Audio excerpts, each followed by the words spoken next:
Merci d'accueillir maintenant pour cette table ronde Patrick Filiatro de OnePoint, Vincent Huette, Chloé Oterno et Yann Pakis.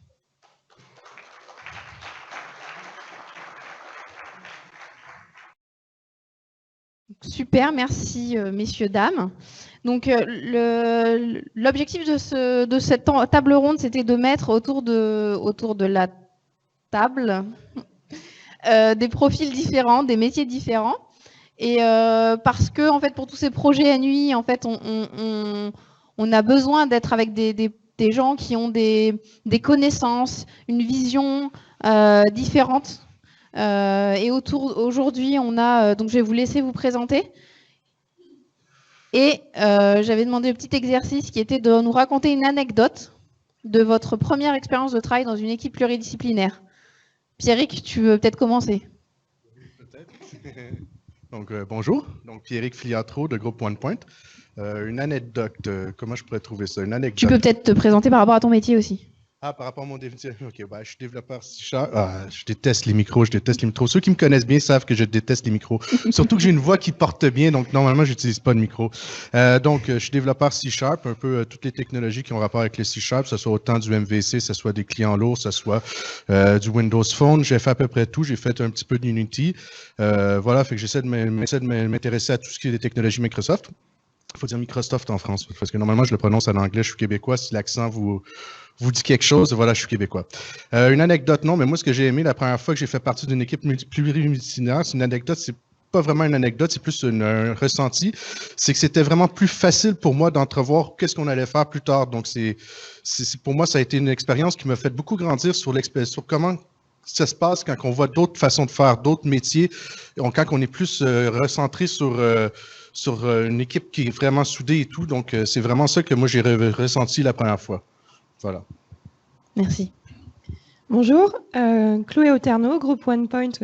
Je suis designer d'expérience utilisateur, principalement sur des applications métiers, mais aussi applications mobiles, B2B.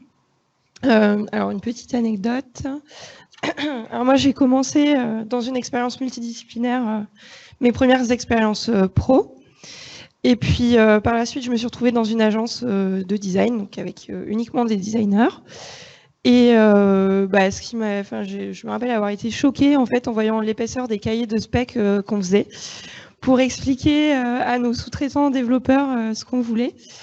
Et voilà, donc quand je suis retournée après dans une toute petite équipe start-up, j'ai retrouvé le plaisir de collaborer main dans la main, plus simplement. Bonjour, je suis Vincent Huette, je suis graphiste indépendant, pour parler français, freelance si vous préférez, et je travaille aussi bien sur des projets de print, pour continuer à parler français, que pour tout type d'écran, mobile ou pas mobile, applications tactiles, toutes sortes de choses, voilà. Alors, moi, je résiste pas à l'envie de vous raconter une petite anecdote un petit peu tendu, mais je pense que c'est plus qu'une anecdote, c'est une situation très classique dans ce genre de projet qui va parler à tout le monde, je pense. C'était il y a donc 7 ans, je crois, dans une équipe pluridisciplinaire au sein d'un petit service de R&D qui développait des POC pour toutes sortes d'écrans. Et donc moi j'étais un des graphistes de l'équipe évidemment, et comme tous les graphistes, lorsqu'ils travaillent à leur écran, il y a leur travail qui est au vu de tous.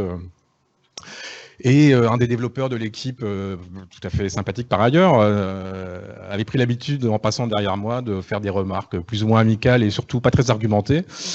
Et donc une fois, je m'étais un petit peu emporté, ça avait généré des explications, parce qu'on avait au sein de l'équipe, même un chef de projet, plus qu'au sein de l'équipe, celui qui dirigeait l'équipe avait à cœur de mettre en place une méthodologie proche du design thinking, essayait d'imposer une forme d'horizontalité où tout le monde s'exprime, donne son avis sur le travail de chacun, et où donc chacun est susceptible d'être remis en question. Et moi, j'avais donc essayé d'expliquer que certes, tout le monde a un avis sur le graphisme, mais que d'abord, un avis, on en a tous, effectivement, et qu'on peut aussi le garder, quelquefois, c'est bien. Mais que surtout, je trouvais que c'était un petit peu difficile de s'exposer à un avis quand ça se résume au j'aime pas, quoi. Et que le travail du graphiste ne se résumant pas à faire quelque chose de beau ou de pas beau, c'était un petit peu compliqué d'être soumis comme ça aux remarques d'humeur ou spontanées des gens qui passaient par là. Voilà. Sans compter que, évidemment, la théorie générale qui voudrait que chacun contribue et donne son avis sur le travail des autres, c'est un peu difficile à appliquer parce que moi je me voyais mal passer derrière l'écran des développeurs et leur demander de corriger des fautes d'un code ou quoi, j'aurais rien compris. Donc bref, voilà. Merci. Bonjour tout le monde, je m'appelle Yann Paquet, je suis consultant, directeur de projet indépendant, dans le sens où 15 années passées d'expérience, l'idée étant de pouvoir aider les organisations, les entreprises à pouvoir monter leurs projets, mais pas leur faire juste de vastes promesses, dans le sens où les conseilleurs ne sont pas les payeurs, mais également d'aider à les réaliser. Des expériences, donc du coup, de fait, j'en ai quelques-unes, mais je dirais que plutôt qu'un cas très particulier, je dirais que dans le cadre d'équipes pluridisciplinaires, j'ai toujours vécu la même chose, dans le sens où des gens qui ne se connaissent pas, avec des métiers différents, quand on monte ce type d'équipe, systématiquement, j'ai toujours eu des soucis en fait de cohésion. Mais par contre, ce que j'ai pu remarquer, c'est qu'au bout d'un certain temps, en ouvrant le dialogue, en montrant les spécificités des métiers, finalement, il y a des belles expériences humaines en fait, qui arrivent après quelques mois, en tout cas. Ok, merci. On reste avec vous, Yann. Je ne sais pas s'il faut que je vous voie. J'ai vraiment du mal, donc je vais repasser au tutoiement, en fait. Okay. Je vais vous tutoyer. Yann, tu as de nombreuses casquettes, mais quelle est ta vision du rôle de business analyst au sein d'une équipe projet dédiée à la création d'expériences utilisateurs ? Alors, effectivement, dans le cadre de certaines missions, et d'autant plus dans des cadres de méthodes agiles, j'ai eu l'occasion plusieurs fois d'endosser la casquette du business analyst. Alors, je vais reprendre quelques notes, pardon. Quand même. Donc, parce que par rapport à ce métier de business analyst, alors qui est un peu compliqué, je ne sais pas si dans la salle vous êtes tous en mesure de vous mettez en place des méthodes agiles dans le cadre de vos projets. Le business analyst est là en fait en amont, vraiment pour aider toutes les équipes, les métiers différents justement à intervenir, à aller dans le même sens, dans le sens du produit. Et donc en ça, pardon. Donc le rôle du business analyst en fait va avoir trois grandes composantes. C'est vraiment en fait ce que je souhaite faire au quotidien. Alors en dehors de faire une BA chaque jour en tout cas, c'est vraiment de faciliter les échanges entre les équipes. Et pour ça, il est certain que le rôle du business analyst est vraiment de connaître les implications de chaque métier, comment on monte des ateliers en UX, comment les graphistes doivent travailler après, comment le product manager ou le product owner vont pouvoir eux-mêmes trancher en fait par rapport à ce qui est proposé.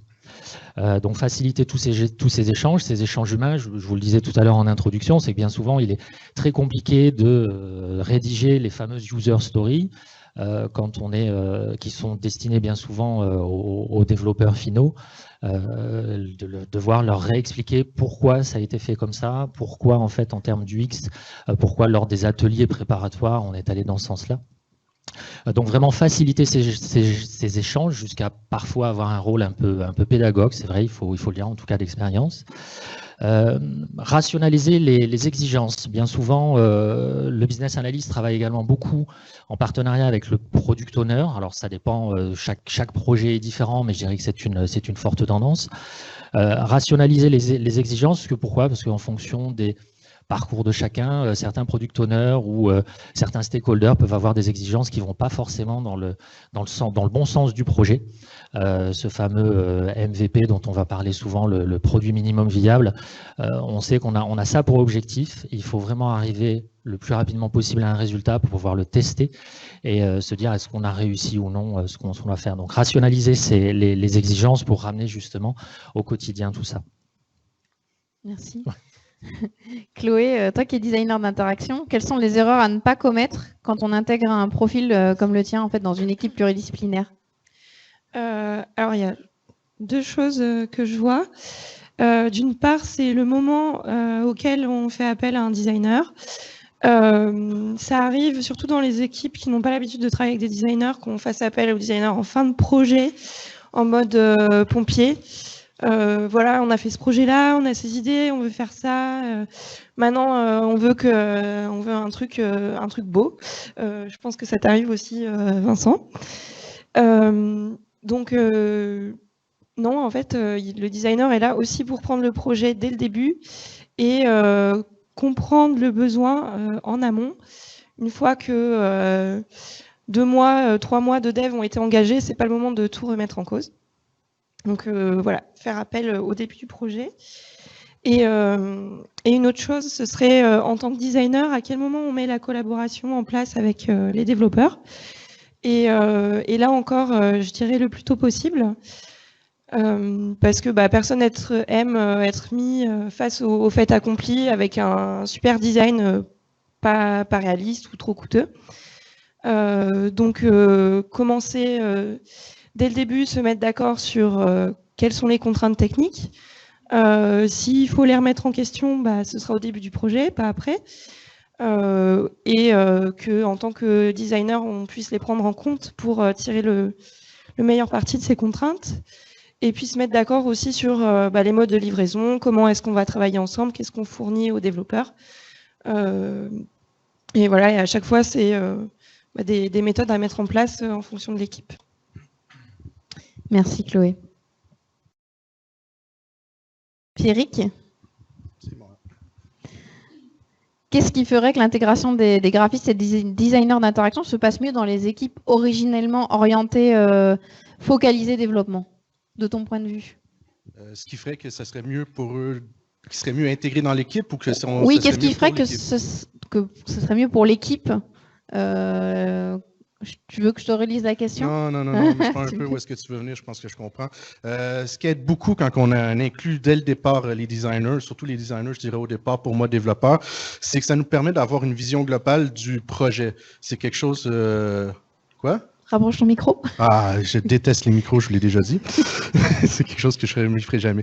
Donc voilà, parce que quand on a un designer qui est dans notre équipe, ce qui nous amène, dans le fond, c'est une vision globale d'un projet. Donc c'est quelque chose qui est très rassurant pour les développeurs parce qu'on peut pouvoir comprendre déjà dès le départ où est-ce qu'on s'en va, pourquoi est-ce qu'on est obligé de faire cette fonctionnalité-là, pourquoi ça a été pensé comme ça. On a déjà une vision globale du truc. Ensuite, on sait très bien que ce qu'on va faire, ça va être surtout de mettre en œuvre, dans le fond, tout ce qui a été, comment je pourrais dire, la roadmap qui a été créé finalement pour pouvoir que l'application, à travers toutes les interactions, soit créée. On peut déjà faire ça en pensant qu'il va y avoir quelqu'un qui va passer en arrière de nous pour rendre ça plus joli et qu'on va pouvoir faire le travail avec cette personne-là. Et le fait qu'il soit dans notre équipe, c'est que directement, quand on va commencer à développer, on va pouvoir peut-être poser des questions qu'on n'aurait pas pensé pouvoir poser ou qu'on aurait été trop tard dans le développement ou est-ce qu'on aurait eu cette idée-là. Tandis que là, la personne est directement à côté de nous, donc c'est plus facile de pouvoir s'approprier le projet et de faire en sorte de mieux se diriger vers là où est-ce que le client veut qu'on aille finalement. Merci Pierrick. Vincent, tu es graphiste depuis pas mal d'années. Ouais. À quoi ressemblait le métier de graphiste à l'époque? Autant jadis, tu veux dire. Oui, alors je dois préciser quand même que malgré mes cheveux blancs, je ne suis graphiste que depuis 2003. En tout cas, avant, j'ai eu une carrière. Ma formation initiale, c'est la sociologie. J'ai travaillé comme journaliste pendant plusieurs années, à la télévision, sur Internet. Alors le métier, donc tout ça pour dire qu'en 2003, quand moi j'ai commencé à travailler comme graphiste et quand j'ai fait cette première formation, un petit peu avant, donc la révolution majeure de l'informatisation, de l'arrivée de l'ordinateur comme outil de travail principal, elle avait déjà eu lieu. Donc moi j'ai appris ce métier avec un ordinateur. Mais comme cette envie de devenir graphiste n'était pas tombée de la veille et que c'était une envie que j'avais depuis adolescent, moi j'ai réalisé les premiers petits fanzines que je distribuais ici et là avec une machine à écrire, des lettres A7, des planches de lettres transfert qu'on imprimait entre guillemets sur le papier en faisant un geste de décalcomanie, et puis des photocopieuses. Je me suis initié à la typographie en recopiant à la main les lettrages des disques que j'adorais sur les cassettes enregistrées que je faisais, enfin voilà. Donc tout ça pour dire que la multiplication, ou plutôt la diversité des outils, elle est un peu intrinsèque au métier en fait. Même si aujourd'hui on utilise un ordinateur, le recours au papier à la main, que ce soit dans le travail du X ou que ce soit dans la réalisation de croquis, c'est toujours là. Mais de façon générale, moi j'ai plutôt tendance à essayer de voir les continuités qu'il y a dans le métier de graphiste depuis que moi je le pratique, mais aussi bien avant, plutôt qu'avoir les ruptures, quoi. Je pense que on pense souvent que c'est valorisant de toujours parler d'innovation, de choses révolutionnaires dans les méthodologies, etc. Moi, je pense que ça peut être aussi tout à fait productif et porteur de voir quelles sont les continuités. Par exemple, quand je réalise encore aujourd'hui un document imprimé, un flyer, un livret pour, je sais pas, une compagnie théâtrale ou une société bancaire, peu importe, je mets en œuvre des compétences qui sont aussi de l'ergonomie, si on veut, parce que dans le choix du papier, dans le choix du format, je dois réfléchir à certaines choses qui relèvent de l'ergonomie, dans la conception, dans l'organisation du contenu, dans la façon de hiérarchiser les données. C'est aussi en quelque sorte du design d'information. Qu'est-ce que je pourrais citer? Enfin, il y a plein d'exemples comme ça qui montrent que des compétences qui sont aujourd'hui très mises en valeur, elles étaient déjà présentes dans le métier de graphiste. Et donc voilà, plus de continuité que de rupture à mon avis. Alors un peu plus tard, si je continue mon parcours personnel, moi je suis retourné une seconde fois à l'école pour apprendre le métier de web design. Et donc là c'est pareil, c'était l'apprentissage de choses que vous connaissez, hein, définir un besoin, comprendre le positionnement, la cible d'un client, et puis commencer à réaliser des premières maquettes, faire du zoning, etc. Bon. Donc vraiment toutes sortes de choses qui ont toujours été présentes. Si je repense aux raisons pour lesquelles j'ai voulu être graphiste, quand j'étais adolescent, encore une fois, c'est parce que moi j'étais fan de musique et que, comme je le disais tout à l'heure, j'aimais les pochettes de disques, j'aimais le cinéma, j'aimais les affiches, j'aimais aussi la presse, donc je m'intéressais à la mise en page des magazines, j'aimais la télévision et l'habillage d'antenne. Donc on pourrait dire qu'on retrouvait je sais pas, des notions comme le look and feel, l'identité de marque, l'information, l'organisation des informations déjà à l'époque, et que tout ça c'est encore présent aujourd'hui, quoi. Ok, merci. Chloé, quelle réaction tu as pu voir la première fois que tu as travaillé avec des développeurs? Comment tu as vécu cette première expérience d'un point de vue de ton métier? Donc moi, comme je disais, ma première expérience, c'était avec des développeurs dans une équipe pluridisciplinaire. Donc j'ai eu la chance de, dès le début, pouvoir collaborer et voir mes envies, mon imagination prendre vie. Je pense que des deux côtés, chacun bénéficie énormément de la collaboration. J'ai toujours eu des retours très positifs de ce côté-là. Je dirais que là où j'ai eu le plus de difficultés, c'est plutôt avec des profils commerciaux, avec des personnes qui vont interférer énormément dans le process de design et qui ont parfois du mal en fait à écouter les retours utilisateurs sans les déformer par leur profil business. Ce qui est normal, on a tous des objectifs à atteindre, mais le but du designer, c'est vraiment d'essayer d'aller plus du côté de l'empathie et de l'utilisateur. Et je trouve ça important qu'il y ait justement cette tension entre les différentes contraintes business, faisabilité et qualité de l'expérience pour que on trouve de bons compromis. Voilà, donc souvent pas mal d'ajustements humains à faire, mais une fois que c'est fait, c'est pour le mieux. Yann, les projets NUI demandent de monter un type d'équipe que les entreprises n'ont bien souvent jamais monté auparavant ou rarement. Cette mise en place nécessite-t-elle un accompagnement particulier? Oui, de mon point de vue, la réponse est immédiate, c'est oui, un accompagnement. À moins d'avoir un CDO, un chef digital officer qui a déjà monté ce type d'équipe. On le voit, enfin, même dans les conférences qui ont eu lieu tout à l'heure, moi je viens initialement beaucoup du web, mais pour avoir justement rencontré des équipes, ne serait-ce que le développement au niveau du web, il y a énormément de technologies différentes, énormément de solutions. On le voyait tout à l'heure dans l'industrie aussi, ce sont d'autres types de développeurs.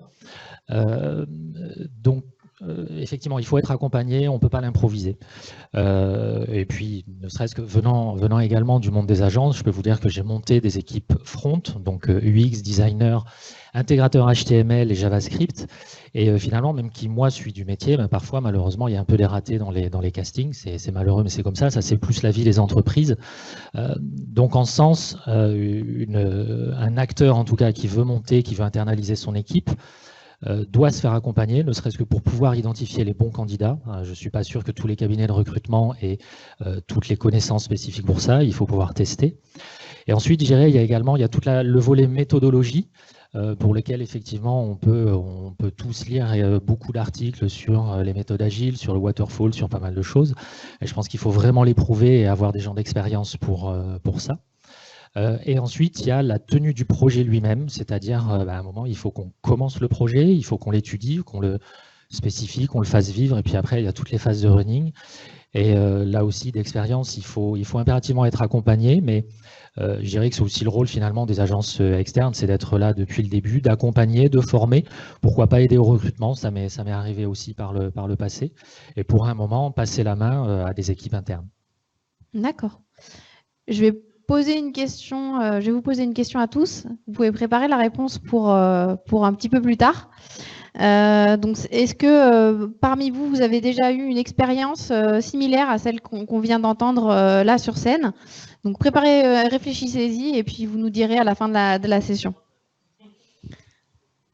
Donc, Vincent, créer des éléments très visuels comme tu le fais amène de nombreuses réactions et tu nous en as parlé déjà. Et c'est pas évident à gérer parce que ton métier est très visuel. Quelles sont les dérives récurrentes et comment tu conçois les interfaces de demain? Il y a deux questions, donc on va s'arrêter déjà à quelles sont les dérives récurrentes. Bon, c'est pas par hasard que j'ai commencé par une anecdote là-dessus, donc je reprends sur ce que je disais un peu tout à l'heure, c'est-à-dire que voilà, on est tout le temps exposé à des remarques du type oh j'aime pas. Bon. Et où c'est beau, c'est pas beau. Alors que notre travail n'est pas de faire quelque chose de beau, même si souvent c'est ce qu'on nous demande. Notre travail n'est pas de faire quelque chose de beau, encore une fois. Notre travail, c'est de développer un environnement graphique, un look and feel, un univers visuel qui corresponde à l'identité d'une marque ou d'un produit et qui sache interpeller celui ou celle à qui il s'adresse. Donc ça n'a pas vraiment grand-chose à voir avec le beau, encore moins avec une histoire de goût personnel. Et donc pour revenir sur la question, si bien évidemment on est exposé aux remarques du type j'aime pas dans une équipe pluridisciplinaire, bon, ça peut être quelquefois un peu agaçant, bon, c'est souvent amusant plus qu'autre chose, mais là où c'est plus problématique, c'est que ce type de réaction, malheureusement, on est encore très souvent confronté avec les décisionnaires, les dirigeants dans les entreprises, qui peuvent retoquer un projet ou bloquer sur le détail d'un projet, sans plus d'arguments que j'aime pas le bleu ou voilà. Bon. Ça, c'est quand même problématique d'être souvent confronté à ça. Et moi, ma réflexion, c'est que dans notre métier, et c'est sans doute le cas de beaucoup des intervenants ici, on est vraiment tout le temps amené à faire de l'apprentissage et de la formation des clients, en fait. À leur expliquer quel est notre métier, quelle est la plus-value qu'on peut leur apporter. Voilà, ça, je pense que c'est important. Et du coup, comment tu conçois les interfaces de demain? Sur les interfaces du futur, bon, bah là, je ne suis pas Madame Irma. Mais on peut imaginer plein de choses. Bon, comme j'ai déjà un petit peu de recul sur le métier de graphiste, malgré tout, j'ai vu différentes évolutions arriver. Et j'ai vu souvent des professionnels s'inquiéter de peut-être voir la place du graphisme reculer. On se rend compte en réalité que c'est plutôt le contraire qui se passe. C'est-à-dire que non seulement le print ne disparaît pas, par exemple, il continue, il trouve de nouvelles formes, la presse se réinvente dans des formules un peu plus luxueuses, un peu plus exclusives, etc. Mais surtout, les nouvelles technologies qui arrivent ne cessent de créer des nouveaux besoins en graphisme, en fait. Avec toutes les interfaces graphiques, évidemment. Et dans les dernières évolutions, là, cette année, on a beaucoup parlé des interfaces vocales. Donc, effectivement, dans ce cas-là, la place du graphisme elle est un petit peu réduite à pas grand-chose. Mais ce vers quoi on a l'air d'évoluer quand même, c'est des interfaces un peu multiples, si ce n'est à la carte. C'est-à-dire qu'un même produit ou un même contenu ou un même service, il va s'instancier à travers un écran d'ordinateur, une application mobile ou l'écran d'un objet connecté, ou le moment venu peut-être par simplement une interface vocale. Et peut-être que l'avenir justement des interfaces naturelles, c'est comme ça des instanciations diverses en fonction du contexte et de l'utilisateur. Ok, merci. Chloé? Alors accroche-toi bien, celle-là elle est longue. Créer des expériences utilisateurs avec de nouvelles technologies comporte plus de risques de créer des interfaces web et de par la quantité de données en fait, qu'on a sur les usages. Comment s'y prendre pour réduire au maximum le risque d'échec lors de l'introduction sur le marché d'un nouveau produit? Alors, donc oui, ce que je comprends dans ta question, c'est que sur les nouvelles interfaces, on a assez peu de recul, assez peu de standards comme on peut en avoir sur le web où telle ou telle action, il y a un composant qui... Peu d'analyse ergonomique aussi. Comment? Peu d'analyse ergonomique, oui, c'est ça que aussi. Je voulais dire. Ouais. Donc, comment s'y prendre? Alors, il y a différents outils. Déjà, bien comprendre le besoin. Donc, ça passe par les phases notamment d'entretien utilisateur ou de focus group. Je pense qu'il ne faut pas se limiter à la connaissance que le client ou que le commanditaire va avoir de ses utilisateurs. En tant que designer, on peut se positionner dans une approche un peu en dehors du business, comme un allié de l'utilisateur, avec une approche plus empathique. Donc on peut retirer des informations qu'on n'aurait pas eues autrement, ou avec des méthodes d'observation, par exemple, trouver des informations qu'on n'aurait pas avec du déclaratif. Après, il y a tout ce qui est atelier. Donc on va pouvoir, par exemple, le designer ne va pas venir avec des propositions d'interface, mais plutôt mettre en place des exercices par exemple, de jeu de rôle ou de simulation d'un service, où donc les gens vont naturellement décrire ce qu'ils imaginent. Donc là, on n'est pas biaisé par la première proposition que j'aurais pu faire avec ma compréhension du sujet. Ensuite, il y a tout ce qui est test, alors que ce soit sur maquette cliquable, maquette papier, ou en collaboration avec des développeurs. Donc, il y a des expériences qui ont été faites par des entreprises qui développent des interfaces gestuelles type Kinect, avec Kinect, qui ont mis les gens devant des écrans et leur ont demandé de bouger. Et l'interface réagissait, mais il n'y avait pas de gestuelle prédéfinie, et ils ont ensuite trouvé les gestuels en fonction de ce que faisaient les gens. Et puis, toujours un autre exemple où la collaboration avec les développeurs me semble très importante, c'est quand on a besoin de manipuler de la donnée, comme quand on design un moteur de recherche. C'est dur de tester ça avec des maquettes cliquables, et là, on a besoin de pousser le prototype un peu plus loin pour valider tout ça. Donc voilà, vraiment mettre l'accent sur déjà ne pas biaiser, être toujours dans l'observation et remettre en question ses acquis et tester à chaque étape du projet de plus en plus finement. Merci. Pierrick, travailler avec des profils issus du milieu du design est assez nouveau pour toi. Qu'est-ce qui t'aide le plus dans ton quotidien de développeur et pourquoi? Ouais, d'accord. Juste un petit aperçu. Tout à l'heure, quand il a dit, je ne sais pas si tu viens, parce que j'ai de me penser à une anecdote, qu'est-ce qu'on ne doit jamais dire à un graphiste? Déjà, c'est pas beau, c'est moche. Non, c'est pas beau, c'est ça. C'est comment qu'il avait sorti ça déjà chez le client? Puis on t'avait dit, il fallait jamais dire ça à un graphiste. J'aime pas? J'aime pas, oui, c'est en plein ça, j'aime pas. Puis ça, c'est une des pires insultes qu'on peut faire à un graphiste. Maintenant, je le sais, ça nous arriverait plus jamais. Ouais, non, c'est ça, c'est un peu compliqué. C'est juste que c'est pas constructif, en fait. Donc voilà, c'est ça. Donc j'ai pensé à ça rapidement. Peux-tu me reposer la question, par contre? Travailler avec donc la question, c'est qu'est-ce qui t'aide le plus dans ton quotidien de développeur et pourquoi? Ce qui m'aide le plus, honnêtement, pour moi, ce que j'ai vu, c'est vraiment la proximité avec les autres personnes. Ça, c'est sûr, c'est quelque chose qui m'aide beaucoup. Quand on avait fait une équipe, quand on a travaillé ensemble d'ailleurs, où est-ce qu'on était une équipe, où est-ce que tout le monde était quand même assez soudé, c'est qu'on pouvait directement voir le travail de l'autre et pouvoir comprendre son travail et de faire en sorte de pouvoir mieux comprendre où est-ce que notre travail devait s'amener pour faire en sorte que ça travaille ensemble.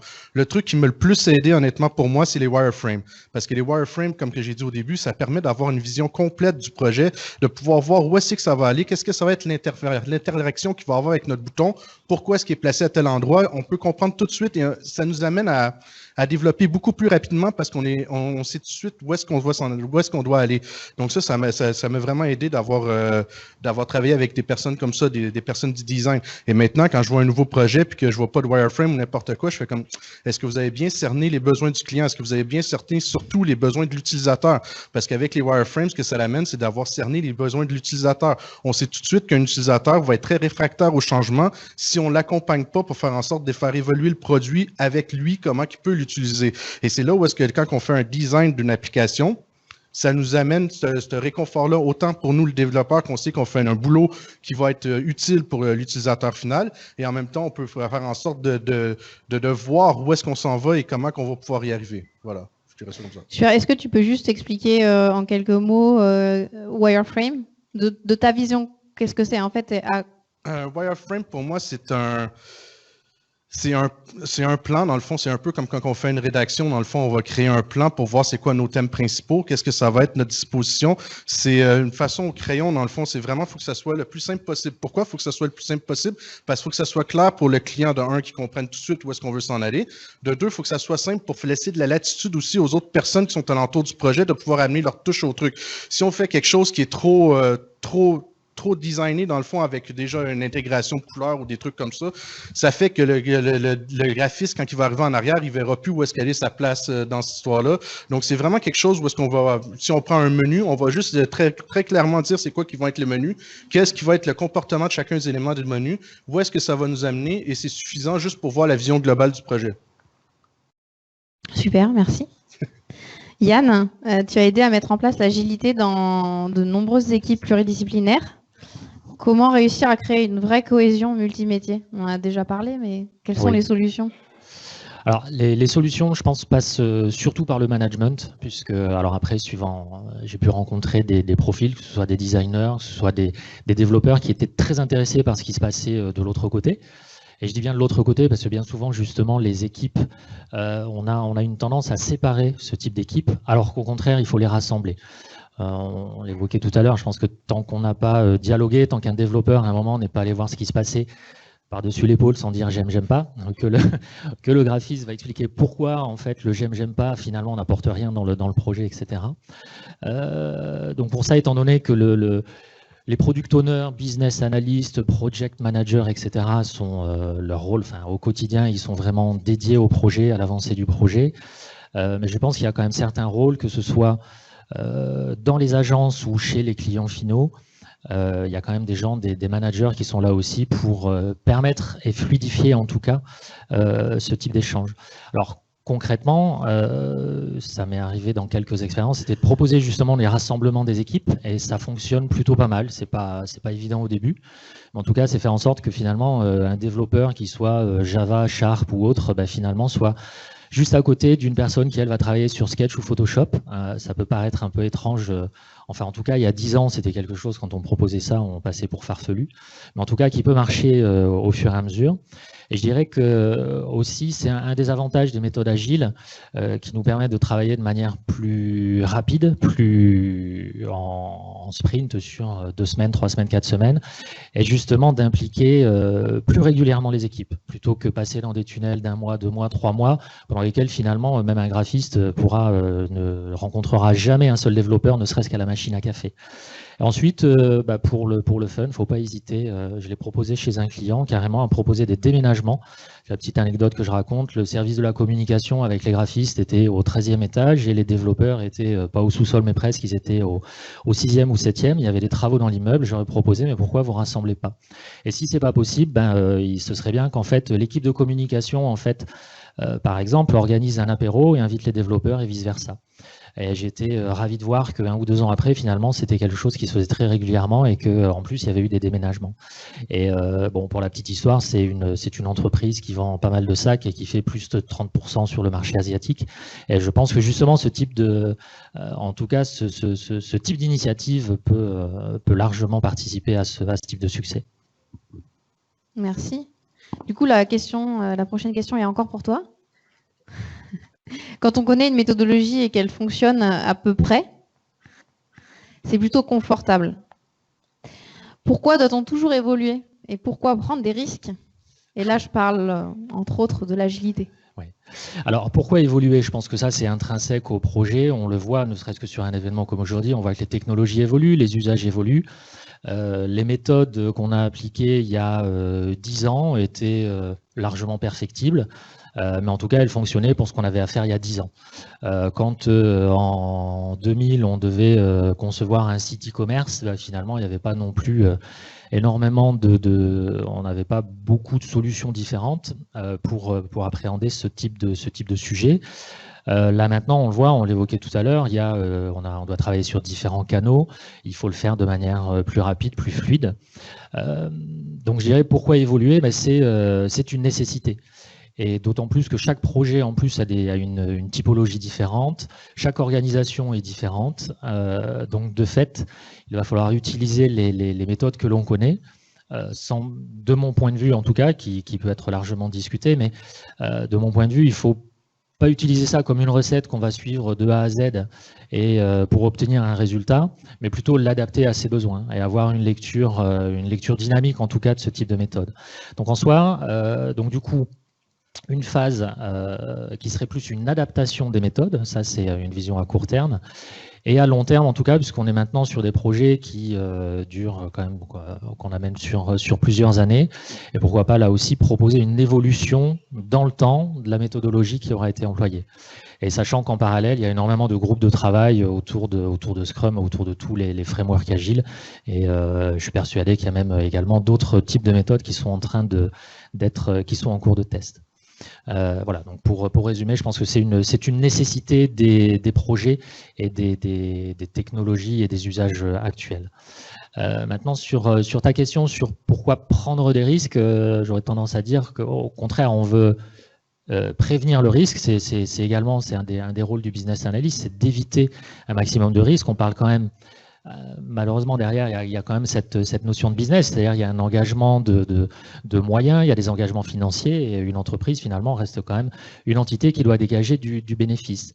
Donc, en ça, on veut absolument éviter les risques, et je pense que c'est une part très importante, au contraire, dans les méthodes, et que les évolutions des méthodes doivent accompagner, justement, la gestion du risque. Merci. Vous avez vraiment beaucoup parlé, donc je ne vais pas pouvoir poser toutes mes questions. Je vais demander à quelqu'un d'en choisir une, du coup. Alors, il reste celle-là, en fait. Pierrick, qu'est-ce que vous n'auriez jamais imaginé en travaillant avec ce type d'équipe? Honnêtement, ne plus vouloir travailler avec d'autres types d'équipes. Je pourrais dire ça comme ça. Non, mais si on remonte juste l'expérience, moi j'étais quelqu'un qui avait déjà vu ça à l'université. J'avais vu des trucs, mon université c'est dans les années 2000, donc j'avais vu un petit site web, un petit reportage, une publication qui parlait de Sun Micromedia, qui avait fait une salle complète où il y avait une caméra qui était pointée sur un utilisateur juste pour pouvoir voir où est-ce qu'il posait ses yeux sur l'écran, et c'est ça qui avait créé dans le fond pourquoi est-ce que les sites web sont dispositionnés d'une telle façon. C'est un concept qu'on m'avait dit à l'université il y a très longtemps, que j'avais retenu et tout ça, que même j'en reparle aujourd'hui parce que ça m'a un peu marqué, mais que j'avais jamais vraiment compris c'est qui était en arrière, qui pensait à ces trucs-là, qu'est-ce qui faisait qu'une interface était créée de telle façon. Et maintenant que je vois tout le travail qui peut être fait avant pour éviter justement quand on arrive à la fin de production, puis on se rend compte qu'un bouton qui est mal placé peut faire en sorte que notre page web est complètement non fonctionnelle pour un utilisateur, ça rassure beaucoup de travailler avec ce type d'équipe-là parce qu'on sait déjà qu'il y a un travail qui est fait au niveau de l'utilisateur, au niveau de justement de ceux qui sont décisionnaires parce qu'eux autres aussi vont avoir vu les plans, qui fait qu'on sait où est-ce qu'on s'en va. Donc, c'est beaucoup plus rassurant et on développe, moi, je trouve, beaucoup plus rapidement avec ce type d'équipe-là. Donc, voilà, c'est ce que je répondrais. Et une dernière question pour vous quatre. Quelles sont, à votre avis, les erreurs à éviter absolument? Mais les erreurs à éviter, pourquoi? Des erreurs à éviter dans le cadre du travail en équipe pluridisciplinaire. Moi, je dirais qu'un des trucs que je pense que chaque personne, moi je suis développeur, donc je dirais ça comme ça, devrait voir, c'est de voir à comprendre le métier de l'autre. Donc, les premiers trucs qu'il faudrait ne jamais faire comme erreur, c'est de se croire meilleur que la personne qui est en train de faire le boulot à côté. Parce que si on veut tout faire, on va tout manquer normalement. Donc, c'est de comprendre finalement qu'est-ce que l'autre est en train de faire et surtout pas juger son travail parce que des fois, on comprend même pas ce qu'il est en train de faire pour de vrai.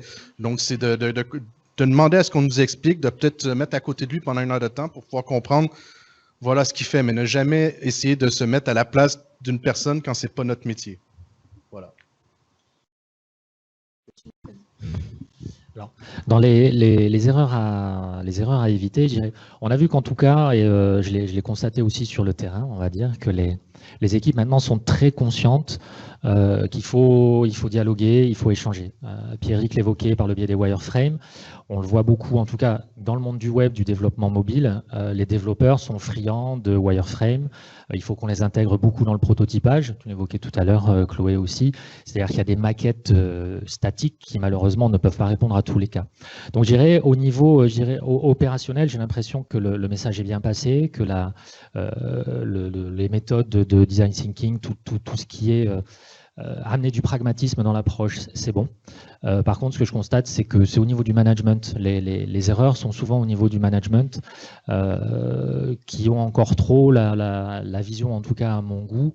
Encore une fois, je parle d'expérience, de mes expériences, donc j'ai pas tout vu évidemment, mais qui justement vont avoir cette vision un peu top-down finalement des projets. Une vision très verticale, alors qu'au contraire, justement, au quotidien, on travaille à les amener de manière très horizontale. C'est d'intégrer finalement le PDG des grands groupes dans des ateliers de réflexion. C'est le pourquoi pas, hein, lui faire rencontrer des développeurs, des designers, de l'UX, et faire en sorte que ce projet, ce que les méthodes agiles aussi nous ont amené, hein, c'est-à-dire ramener autour de la table toutes les parties prenantes vraiment du projet, depuis l'opérationnel jusqu'au management et aux grands décideurs. Donc je pense que, de mon point de vue, l'erreur se situe plutôt là, parce que je trouve que sur l'opérationnel, il y a un vrai mouvement qui est en marche et qui est plutôt bien. Okay, merci Yann. Je sais qu'il y avait beaucoup d'autres choses que ces 4 personnes voulaient partager avec vous aujourd'hui. Donc ce que je vous propose, c'est que je vais rédiger une interview qu'on postera sur le site NUIDay avec tout ce qu'ils avaient envie de partager encore avec vous. Et comme ça, on tweetera l'information et vous pourrez lire l'article avec toutes les informations qu'ils avaient envie de partager avec vous aujourd'hui. Merci beaucoup à tous les 4. Merci. Merci.